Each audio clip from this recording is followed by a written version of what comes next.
Veo desde la distancia a Pablo como como quien ha comprado una casa, y cuando compra la casa realmente tiene en mente lo que es ideal y lo que es realidad. Cuando usted compra la casa, y lo vi en varios casos de ustedes, el último caso de Javier, damos gracias a Dios porque pudieron adquirir su hogar y damos gloria a Dios por eso.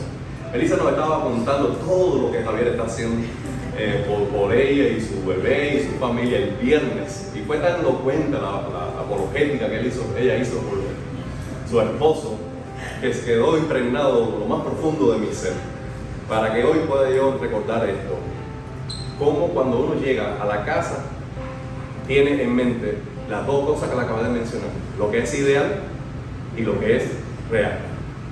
Y llegas ahí y tú dices, bueno, aquí la realidad es que necesito cambiar esta pared, quitar este rodapié, las luces las quiero de esta manera, y si esta habitación se está usando de esta manera y se debe usar de la otra, y uno empieza a tener ese diseño para ajustar lo más posible en un proceso sabio y diligente y administrativo de los recursos, esta realidad al ideal que uno tiene según el uso que le vamos a dar. ¿No es verdad? Entonces el apóstol Pablo tiene a la distancia a Creta como una joven iglesia, como esa casa nueva, pero tiene también en su mente el diseño de iglesia que ha recibido por revelación de Jesucristo, y ve que la realidad de la vida de la iglesia no se ajusta al diseño de la iglesia que ha recibido por revelación, y allá envía a Tito con unos pasos específicos para que Tito, como administrador del evangelio, como enviado del apóstol, comience a trabajar en la iglesia de tal manera que las realidades feas aún de la iglesia joven pueda ir ajustándose poco a poco al diseño de la revelación de Jesucristo, de lo que debe ser una iglesia. Entonces, por eso en el versículo 5 dice, poner en orden todo lo que quedaba pendiente. Eso nos dice que el apóstol Pablo comenzó allí a trabajar, pero muchas cosas quedaron en el proceso, quedaron en el camino. Y él envía a Tito para que entonces él empiece a poner en orden las cosas. Amado hermano, en esta carta de Tito, como las cartas, la primera y la segunda de Timoteo, son cartas que se le llaman pastorales, porque están enviadas a pastores en función pastoral y se dan consejos pastorales, pero tienen aplicaciones para nosotros. En ambas cartas se usa la palabra orden. ¿Por qué? Porque en la casa de Dios, la iglesia, hay un orden esperado por Dios para todas las cosas. Y ese orden se convierte en un adorno del evangelio que hemos tenido. Ser negligente o ser irresponsable, desorganizado y falta de limpieza, algunos pudieran en algún momento justificarlo con espiritualidad, pero nada más lejos de la verdad. Hay algunos que dicen, ay, si esto se nos va a quedar en este mundo, ay, si esto es material, ay, si esto no importa, lo más importante es, ¿sabe que hay una relación directa entre la salud espiritual y el buen orden con que nosotros vivimos? Piense que de Dios salió la creación, y cuando él terminó en el versículo 31 de Génesis 1, dice, y vio Dios, ayúdame, que todo era bueno y en. ¿Por qué? Porque hay orden, hay limpieza, las cosas están en su lugar, se usan para lo que se fue creado, de tal manera que el jardín es el fruto del buen orden que hay dentro del corazón de Dios. Según somos, así vivimos. Y el apóstol Pablo dice, bueno, ya que la iglesia es casa de Dios, ya que la iglesia es luz, la iglesia debe tener un orden en la manera en que vive, que se organiza, que se proyecta, que se relaciona. Hay un orden esperado por Dios. Y las cosas que acabo de mencionar como virtudes La limpieza, la claridad, la transparencia, la buena administración, la diligencia, el esfuerzo, la organización, la planificación, todas esas cosas son adornos a la gracia de Dios. Porque si llega entre nosotros alguien de visita y ve las cosas organizadas, limpias, con buen gusto, eso quiere decir que nosotros, dentro del corazón, Dios ha puesto un orden y una belleza que ponemos amor en todo lo que nosotros hacemos. Ustedes han escuchado esta frase de que uno puede ser pobre, pero no puede ser sucio. No se trata de que el piso sea de tierra o no. ¿De verdad, Lina? Es de tierra. Pero yo iba a casa de guajiros en el campo de Cuba. Y aquí, ¿por qué? Era tierra, y estaba pulido. Y atrás de la puerta había lo que fuera la rama, el palmiche, que se hacía las escobas, amarrado con unos jariques de la misma palma.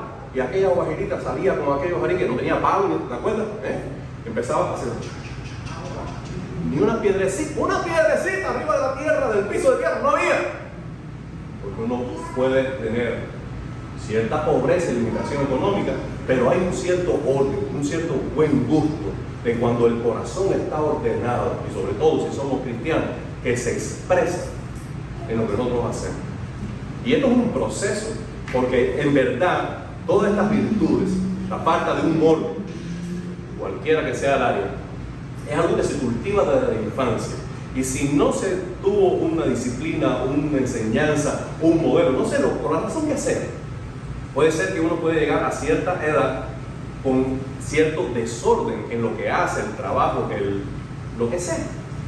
Pero cuando uno escucha el Evangelio, tú dices, bueno, voy a entrar en este categoría y voy a empezar a poner bajo orden mi vida, bajo orden mi casa, bajo orden mi negocio, bajo orden mi iglesia.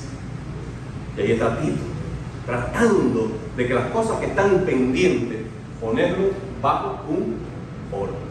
Por eso, una de las cosas que el apóstol Pablo le pide a él que en primer lugar haga es que establezca ancianos, y lo veremos más adelante, un anciano en cada ciudad para que ellos en su carácter puedan tener respaldo de credibilidad de lo que están enseñando.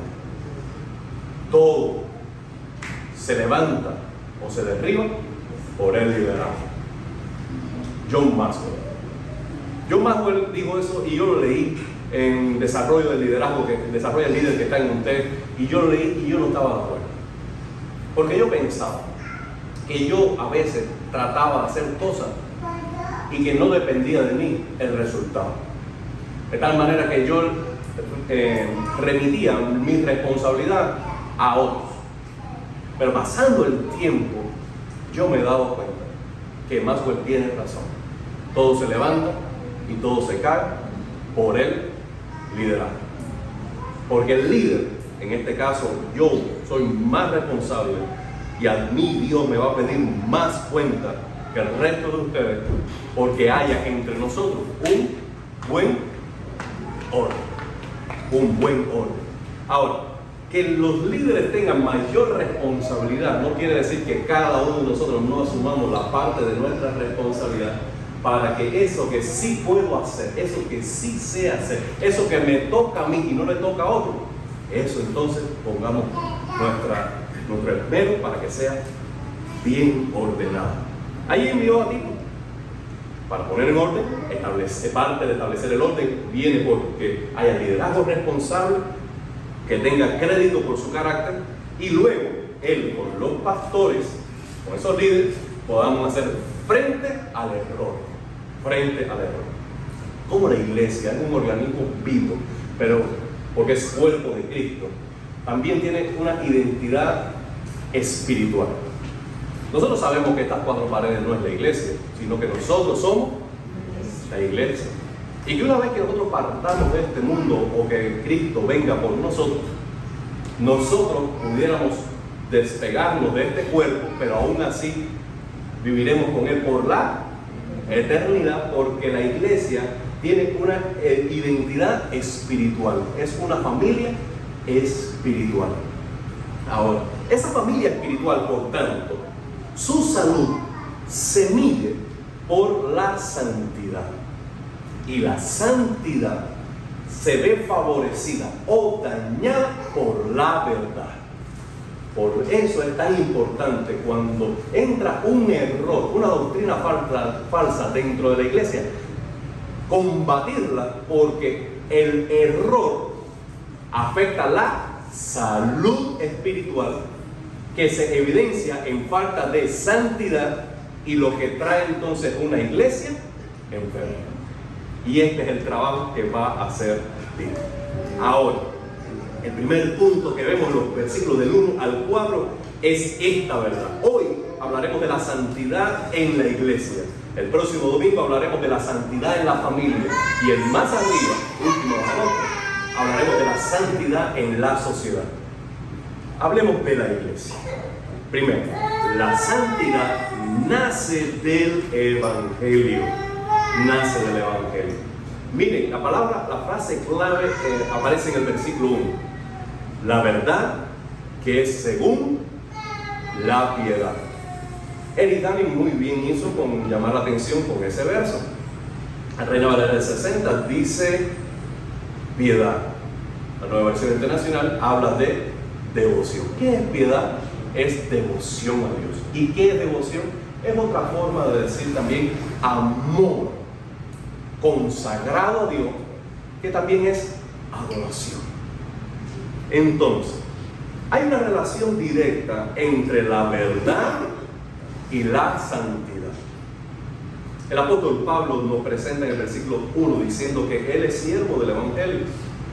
Ningún líder va a sustituir el Evangelio, sino que él sirve al Evangelio. Él fue llamado por Dios para que a través de él, principalmente los gentiles, escucharan el Evangelio. Y a través del Evangelio, Dios los llamara y Dios los escogiera una vez que pongan su fe en Jesucristo.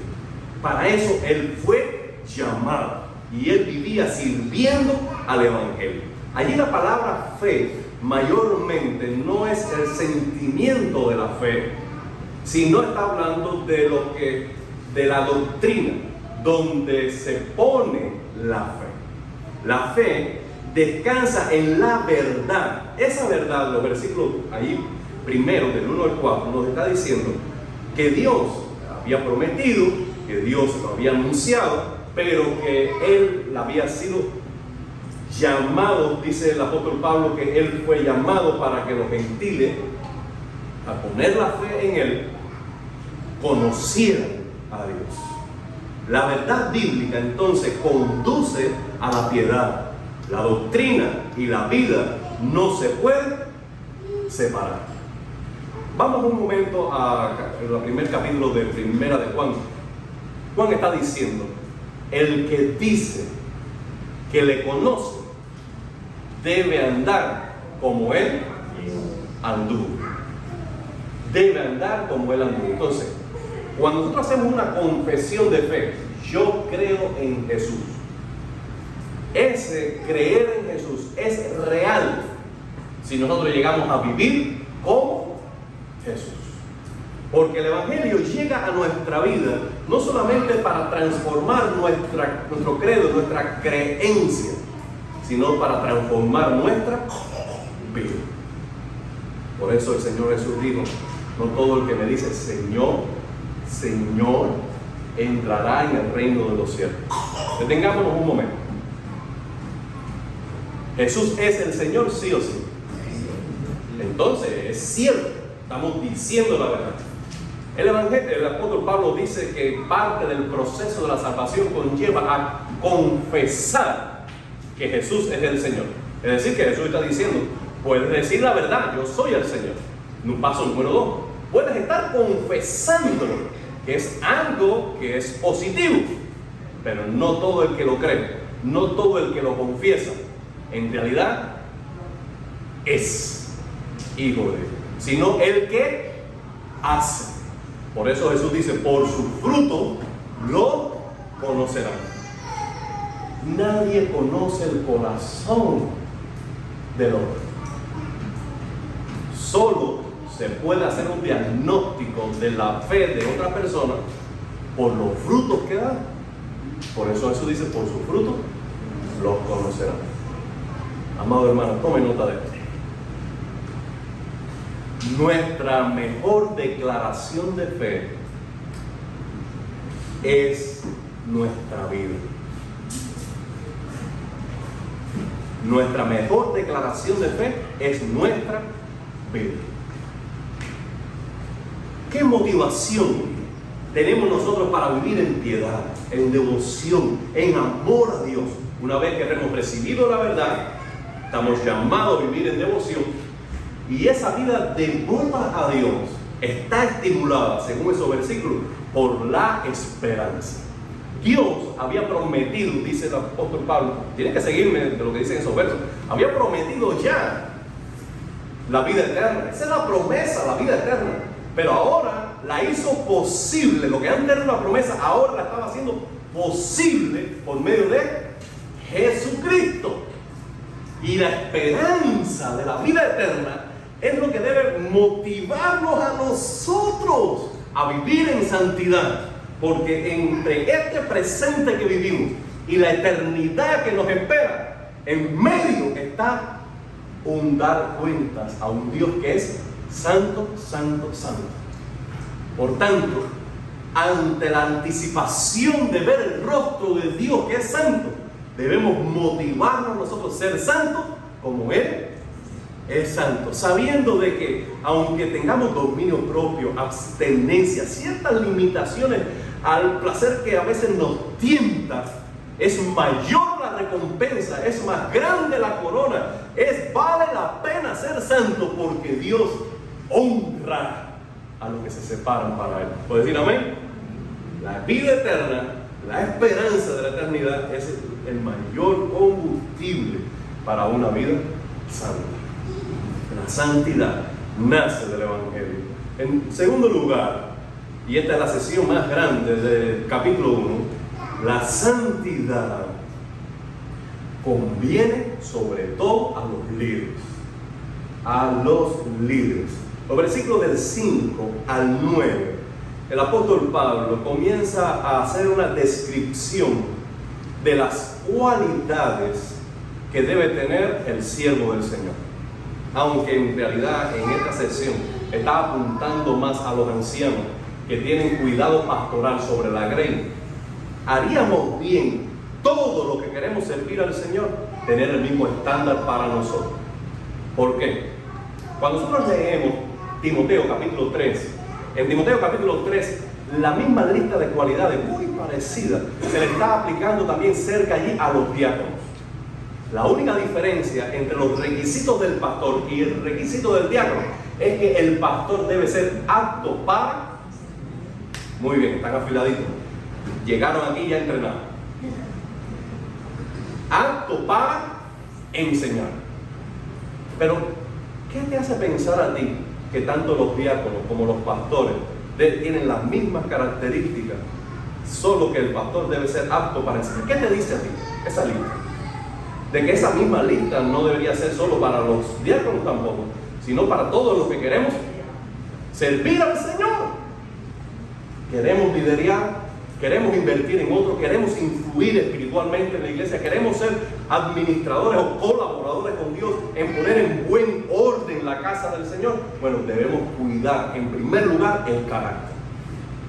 El carácter, por encima del conocimiento, por encima de la habilidad, por encima de la experiencia, por encima de los recursos que puedas aportar, por encima de todo, debemos enfocarnos en el carácter. Quienes somos es el mejor discurso o mensaje que podemos ofrecer en la iglesia. ¿Están de acuerdo conmigo? Por eso, los líderes santos son una prioridad para el apóstol, y los líderes santos deben ser una prioridad para MCC. Tu corazón debe buscar la santidad, debe amarla, desearla, procurarla, la santidad. Y si vas a orar por, yo creo que todos servimos de una forma, todos, gracias a Dios por eso. Si vas a orar por tu hermano, por el buen servicio de otro, ora por la santidad, la integridad, el carácter, la piedad de todos nosotros. Y cuando tengamos oportunidad y veamos un buen testimonio, elogiemos, afirmemos, alentemos, para que ninguno de nosotros nos cansemos de hacer el bien. Bueno, ¿qué características tiene? Vamos a enumerar algunas a partir del versículo 5. Dice, debe ser irreprensible. Y esto, esa es la característica, es la virtud que lo engloba todo. Es la persona que no puede tener un señalamiento que lo descalifique para el servicio. Vamos a hacer una diferencia. Irreprensible no es perfecto, porque el pastor, el maestro, el diácono, el maestro de escuela dominical, todos somos pecadores que nos hemos arrepentido, hemos sido perdonados, pero no perfectos, sino que todos tenemos de igual manera la necesidad de gracia y de misericordia. Irreprensible es aquel que no podamos admitir ninguna acusación legítima que desacredite el evangelio. Recuerden que el propio Jesús había dicho que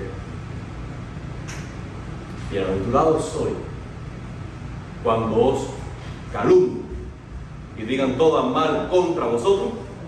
Muy bien, Aline, mintiendo. También Pedro en su carta está diciendo, si nosotros haciendo el bien somos vituperados y cosechamos mal, debemos sentirnos dichosos, porque en eso Dios es glorificado. Es decir, no es glorificado que nosotros suframos, sino que nosotros estemos sufriendo por vivir en santidad. Entonces muchos podrán decir lo que quiera de nosotros, que se levante una ola falsa en contra del testimonio de cualquiera de nosotros, no es una condición para que nosotros perdamos la oportunidad de servir, sino que no puede ser una acusación legítima. Que hablen, siempre van a hablar, pero no puede ser verdad. Ahora, el apóstol Pablo apunta luego de eso, en primer lugar, a la vida en el hogar, a la vida en familia. Dice que debe ser marido de una sola mujer, lo que está hablando de fidelidad conyugal. Hijos obedientes que puedan estar bajo subversión, que no estén acusados legítimamente, de ningún mal testimonio. Aquí yo quisiera hacer una salvación. Amado hermano, lo que servimos al Señor, somos responsables de la vida y conducta de nuestros hijos. Debemos disciplinarnos en el temor del Señor. Pero una vez que un hijo, una hija tome la mayoría de edad, y si ese hijo quiere darle la espalda al Evangelio y darle la espalda al temor de Dios, ninguna persona queda desacreditada por las decisiones de otro, porque esa persona ya tiene una mayoría de edad, tiene su propia identidad, tiene la propia libertad para tomar sus decisiones, y nosotros no deberíamos estar haciendo responsables a padres que han sido temerosos del Señor por las decisiones que han tomado hijos al apartarse del Señor. Nadie pierde el ministerio, nadie pierde la oportunidad de servir por las malas vidas o malas decisiones de hijos en mayoría de edad que quieren dar la espalda temporalmente o definitivamente al Evangelio. Dicho eso, pasemos al próxima característica, que resume lo siguiente: mayormente disciplina y dominio propio. Miren, debe ser sobrio, es decir, una persona que esté en su claro juicio, no que esté nublado su juicio por alguna pasión como la ira o el licor. No debe ser violento y no debe ser controlado por la avaricia. Aquí está hablando de la persona, como dice más adelante, dueño de sí mismo. Quien quiere servir al Señor ha de ser dueño de sí mismo, disciplinado, tener dominio propio. Además de esto, la manera que se relaciona debe ser hospitalario. Oye, amado hermano, tenemos hermanas y tenemos hermanos dentro de nosotros que yo no sé cómo le dan a los hoteles las estrellas, pero dentro de nosotros hay hermanos y hay casas que son 5 estrellas, que tú no has llegado y ya en el parqueo te está haciendo sentir welcome, bienvenido. ¿Y qué decir de allí, de la puerta para adentro? De tal manera que nos enamoran tanto que no quieren, que nosotros no nos sentimos con ningún deseo de salir de esa casa. Bueno, quienes servimos al Señor debemos ser así de hospitalarios. Que nuestra casa pueda estar abierta para recibir a cualquier persona que necesita un servicio. Que se puedan sentir amados, aceptados, bienvenidos, bien servidos. Cuando yo voy, y esto lo dijeron todos en la reunión de líderes, Evi y Eliezer, en la reunión de líderes que tuvimos el viernes, hicimos con gris y masitas de puerco y también alguna ensalada. Lorena llevó, y mientras estábamos sirviendo, todos hacían mención a mi suegro, y Melissa decía de mi suegro, oye, ellos de tanto deseo y de tanta alegría por servir, ellos no se sientan. ¿Fue lo que dijiste? Ellos no se sientan sirviendo como una abejita de un lado a otro, y cuando todos están bien servidos, si acaso es que se sientan. Es así que ellos son muy serviciales. La palabra del Señor nos invita a que ese mismo sentimiento debemos tenerlo todos. Tenerlo, ser cálidos al recibirnos. Amigos del bien, sensatos, justos, santos. Al final de toda esa lista de líderes, para los líderes dicen que deben retener, este es un versículo que quiero que tomen atención, el versículo 9. Dicen que deben retener la palabra fiel. Quiere decir que ellos en primera instancia han sido instruidos. Amado, nuestra cultura hispana y mayormente como cubanos, nosotros somos maestros de todo. Hemos visto un video en YouTube y ya podemos dar clases en la universidad, o eso nos creemos. ¿Tú te has fijado de que uno ve 2 juegos de la Olimpiada, un noticiero, y después está discutiendo con un voleibolista que practicó 10 años su deporte? Es como si yo empezara a discutir de voleibol con Jonathan, pero casi puedo hacerlo, y le garantizo que casi le gano. Eso está en nuestro ADN. Somos maestros de todo. Un día pasaba por una esquina en Kendall Drive y yo estaba haciendo Uber, ¿sabes? Veo a la distancia en la plaza de la 107 y Kendall Drive, en la plaza, yo iba al rumbo norte, veo ahí gente pasando trabajo con una escalera. ¿Qué hice yo? Yo sé trabajar con una escalera. Yo llevaba aquí 6 meses, 8 meses, yo venía entrenado como buen cubano. Yo entré al parqueo, parqueé, llegué a aquella gente todavía no podía con aquella escalera. Y yo le dije, mira muchachos, imagínense, ninguno de ellos me conocía. A ustedes lo que tienen que hacer, quita aquí, vamos a hacer tal cosa. Se levantó uno que tenía unos 50 y tantos años, que todavía estaba parado así. Digo, dio un paso atrás, me miró así y digo, tú eres cubano, Tú eres cubano, Yo sí, y yo no sabía en ese momento por qué se dio cuenta de eso. Y después me fui. Amado hermano, nosotros si queremos servir al Señor, no importa en qué punto llegamos a ese deseo de servir al Señor, lo primero que debemos hacer es escuchar bien. Que alguien que lo está haciendo en el lugar que tú aspiras a hacer, aun cuando tenga menos experiencia, menos años, darle la oportunidad a que te diga algo. A lo mejor de todo hay algo que pueda al menos contextualizar tu servicio, como mínimo contextualizar tu servicio. Nosotros debemos de tener un corazón receptivo para aprender. Ahora, una vez que nosotros tengamos esa palabra fiel que hemos recibido, debemos guardarlo, retenerla como un tesoro, como una inversión que ha hecho el reino de Dios en nuestro corazón. Debemos protegerla en nuestro corazón para que luego, custodiada tal y como la recibimos, porque no tenemos la libertad de modificar la verdad ni de tratar de mejorarla, sino simplemente guardarla como la hemos recibido, entonces podamos exhortar, enseñar y refutar el error. Esto es lo que se espera de los líderes. Recuerden, de este punto, estas tres verdades. Primero, la santidad es una prioridad, sobre todo para el liderazgo. Segundo, la santidad nos conviene a todos los que vamos a servir.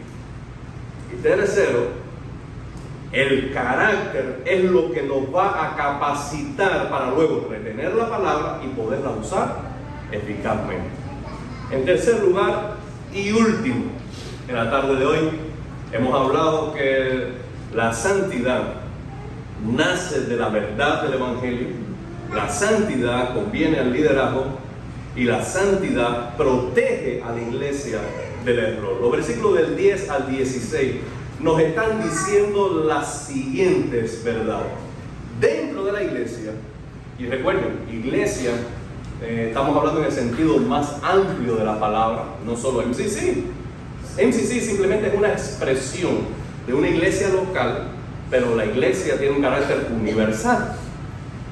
No obstante, la iglesia, nosotros o toda la iglesia en todas las naciones puede ser amenazada por el error. Y tú nada más tienes que abrir cualquier red social para ver la cantidad de errores y falsas enseñanzas y falsas maneras de administrar la iglesia que se ve en todo lugar. Ahora, ¿cómo identificamos el error? Bueno, dice el versículo 10 que cuando nosotros vivimos en santidad y tenemos líderes santos, esa santidad protege en primer lugar a la iglesia del error. Los que traen el error se evidencian por la manera en que viven, así como los que predican la verdad se defiende su enseñanza por su testimonio. Ahora, si hay alguien rebelde, verso 10, ¿están conmigo? Si hay alguien rebelde, si hay alguien que se la pasa hablando vanidades, él se decide ser confrontado. A Timoteo se le dijo también el apóstol Pablo: al que cause división después de una y otra amonestación, separe. Amado hermano, nosotros en la iglesia debemos ser hospitalarios, debemos ser amables con todos y gentiles. Pero cuando se trata de la integridad del Evangelio, nos corresponde a cada uno de nosotros confrontar con la palabra de verdad el error. Cuando nosotros leemos las cartas finales del apóstol Juan, nos está diciendo que cuando venga alguien a tu casa con una falsa doctrina, no le digas bienvenido, porque quien le dice bienvenido participa del error. Practiquemos eso dentro de nuestra clase de escuela dominical, grupo de vida, reunión de matrimonio, de nuestra congregación. Cuando hay alguien de una falsa doctrina, no que nos esté visitando, porque todos son bienvenidos, sino que están viniendo con la intención de influenciar con el error. En ese mismo momento tú te detienes y dices: miren, nosotros en MCC creemos, por ejemplo, que la palabra es inspiración de Dios y que todas las escrituras es palabra de Dios, por tanto tienen la misma autoridad de Dios. Porque si viene alguno quizás diciendo la Biblia tiene errores, o la Biblia contiene la palabra de Dios, pero no es la palabra de Dios, sino que donde dice Jehová dice, o Jesús dijo, o Dios dijo, eso es palabra de Dios, pero todo lo demás no lo es. Cualquiera que venga con ese error, tú lo detienes en el momento y lo lleva a la verdad. Pero si persiste, es lo que lo caracteriza allí como un rebelde. Esa persona simplemente se pone se ponen aparte. Además, ¿qué otros errores podrían tener la iglesia y que estaban luchando ellos? Dice que los que venían con errores trastornan familias enteras. Cuando la iglesia está reunida, como el grupo unido frente a sus pastores, es fuerte en la verdad, allí es muy difícil que, ¿no es verdad? Entonces, ¿qué hace? Está presente, calladito. Cuando el pastor habla o un diácono dice algo, ellos pueden decir amén a algo que corresponde con su creencia y está tranquilito. Pero entonces, ¿cuándo aflora la disensión? Bueno, cuando tengo a Emanuel, a Brian, a Dani, estamos jugando fútbol. Vamos a aprovechar y decir, ¿sabes qué? Yo estaba pensando que... Y ahí viene la cizaña. Yo ahí lo dejo, piensa, y se va. Otro día, debe pasar por casa de Fabio, que tengo que recoger tal cosa. Y en el parqueo, Fabio, ¿sabes qué? Yo estaba viendo la Biblia estos días. Y yo creo que... Ahí le deja la semillita. Y entonces, esa semillita aquí, esta semillita allá, empiezan a trastornar las familias. Y según la respuesta que va teniendo en esos diálogos informales, se va sintiendo más fuerte o no de un respaldo para eventualmente adoptar una posición contraria a el liderazgo establecido por la iglesia. Cualquiera que sea esa forma de liderazgo. ¿Me siguen?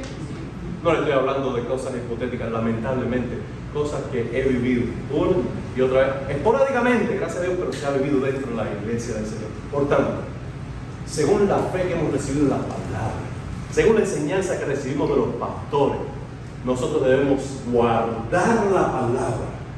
Y cualquier forma de doctrina que viene a contradecir o oponerse a lo que se ha enseñado fielmente, simplemente uno debe detenerla. Porque hay muchos que profesan conocer a Dios, pero con sus obras los niegan.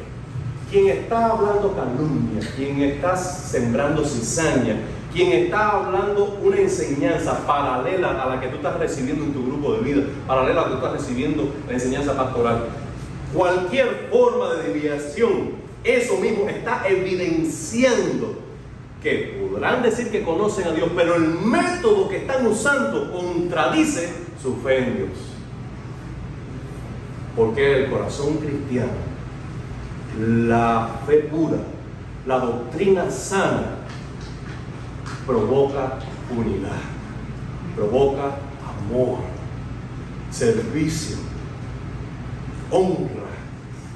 Pero donde hay rebeldía, disensión, doble sentido, contradicción, misterio, tú te das cuenta que eso no viene del Señor. Ahora, cuando nosotros vemos ese error manifestado de muchas maneras, ¿cuál es la respuesta que debe tener Tito y los ancianos y nosotros? Bueno, dice el versículo 11 que debemos silenciarlos. ¿Sabes qué? Acá, en primera instancia, tarjeta amarilla, puedes estar, puedes escuchar, te invito a participar, pero por favor, no me hables de esto. O sabes que esto aquí no lo menciono. O nosotros tenemos esta costumbre, acá deberías guardar silencio. Espera que se te dé la palabra, por favor. Entonces, de alguna forma hay que silenciar y poner bajo subversión a aquellos que están en el error. Debemos en otra instancia, versículos 12 y 14, esta palabrita no nos va a gustar a nosotros, que estamos muy conscientes de la gracia, pero poco de la santidad. Reprende con firmeza, para que sean firmes, que sean sanos en la fe. Ya el simple hecho de reprender es un escándalo para algunos, pero que uno reprenda con firmeza, ya eso es casi abominación. Amado, déjame decirle algo. Dios es santo. Dime, Rol, Dios es santo. Dios se pone bravo. Y cuando Dios se pone bravo, ¿sigue siendo santo? Entonces, ¿qué quiere decir eso? Que hay causa justa, que la respuesta santa es enojarse. Que no enojarse es pecado. Si tú ves a alguien que está siendo injusto, o violento con un indefenso, con un desamparado, con alguien que está en el margen de la sociedad, si tú no te enojas, estás pecando. Porque el amor a la justicia, el amor al prójimo, el amor a lo bueno, provoca en ti ese coraje para que firmemente poner una postura ante el error. Bueno, en la iglesia pasa lo mismo, ¿no? No es una excusa para aquellos que son iracundos, como decía en la sesión anterior. No, el siervo del Señor no puede ser iracundo. Eso es una cosa. Pero, ¿cómo se combate el error? Bueno, hay personas que están en el error, pero su corazón no está en el error, sino que es un error intelectual. Que con amor tú lo instruyes, como Apolo, que Priscila y Aquila lo llamaron aparte, les pusieron más claro. ¿Me siguen? El evangelio, él salvó el error y siguió su ministerio. Ah, está bien, eso con amor, con instrucción se solucionó eso. Pero cuando el problema es del corazón, que hay obstinación, hay arrogancia, soberbia, división, después de una y otra amonestación dice, reprende con firmeza. Amado hermano, en todo esto se requiere que nosotros ejerzamos discernimiento. Discernimiento. Recordemos esta máxima. La mejor forma de discernir el error a veces es estudiando el método. Si tú no sabes si lo que dice una hermana o un hermano es verdad o no, o está en la Biblia o no, ve en segundo paso al método. Lo está diciendo en presencia de todos, está hablando con transparencia, la manera en que lo expone está siendo humilde. El resultado de esa enseñanza es más unidad, es más devoción, es más predicación.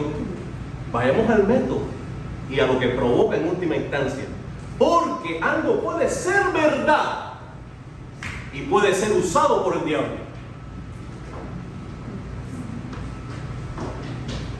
Satanás le dijo a Jesús, escrito está, a su sangre mandará acerca de ti. ¿No es verdad?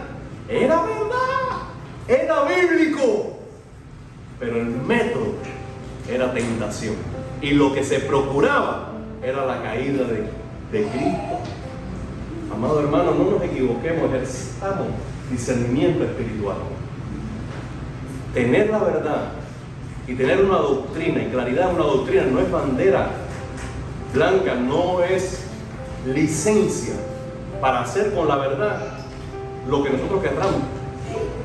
Debe hacerse con el método ordenado por Dios, de tal manera que en la forma que enseñamos, la forma que aplicamos esa verdad, lo que provoque sea un resultado espiritual. Amado hermano, terminando hoy esta tarde capítulo 1, para dejar las puertas abiertas al diálogo que vamos a hacer, que va a ser sabroso en el grupo de vida esta semana. Recordemos estas tres palabras: verdad, carácter y protección. Verdad, carácter y protección. Los versículos 1 al 4 nos está diciendo que la verdad produce piedad, devoción a Dios. Que los líderes deben tener carácter para respaldar su enseñanza, y que una iglesia santa, con estos líderes santos, instruido en la piedad, instruido en la palabra del Señor, está protegido. Esta es la iglesia que el Señor quiere para nosotros. Una iglesia que quiere ponerse bajo el orden de Dios comienza con líderes santos, formados por la verdad y comprometidos con la sana doctrina para proteger la iglesia.